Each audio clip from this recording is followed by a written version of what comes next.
Argentina জয়ের পর সংবাদ সম্মেলনে লিওনেল মেসিকে নিয়ে একই বললেন লিওনেল স্কলোনি। শুরুর একাদশ বা বদলি খেলোয়াড় লিওনেল মেসিকে যেভাবেই হোক খেলাবেন বলে জানিয়েছিলেন লিওনেল স্কলোনি। সেই কথা রেখেছেন আর্জেন্টাইন কোচ। ইকুয়েডরের বিপক্ষে প্রীতি ম্যাচে মেসিকে খেলিয়েছেন তিনি, যেখানে আর্জেন্টিনা ম্যাচটি জিতেছে 1-0 গোলে। 40 মিনিটে ক্রিস্টিয়ানো রোমেরোর অ্যাসিস্টে গোল করেন আনহেল ডি মারিয়া। প্রথমার্ধে 1-0 গোলে এগিয়ে থাকার পর বদলি করানো হয় ডি মারিয়াকে। 56তম মিনিটে বদলি হিসেবে নামেন মেসি। ম্যাচ শেষে সংবাদ সম্মেলনে আর্জেন্টাইন কোচ বলেছেন, মাঝে মধ্যে সময় আসে তখন ঝুঁকি নেওয়ার প্রয়োজন পড়ে না। শুধু এটা লিওনেল মেসির জন্যই না, অন্যান্য ফুটবলাররাও আজ খেলেননি, যেমন ওথামেন্ডি।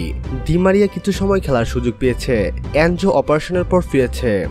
আর্জেন্টাইন কোচ আরও বলেন, 1-0 গোলে জিতলেও ম্যাচে দাপট ছিল আর্জেন্টিনার।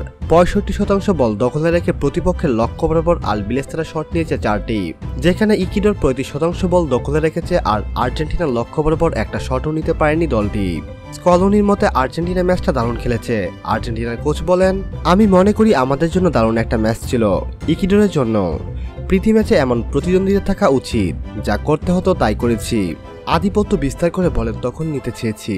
সম্মানিত ভিউয়ার্স, আর্জেন্টাইন কোচের কথাগুলো নিয়ে যদি আপনার কোনো ব্যক্তিগত মন্তব্য থেকে থাকে তাহলে অবশ্যই আমাদের সঙ্গে শেয়ার করতে ভুলবেন না।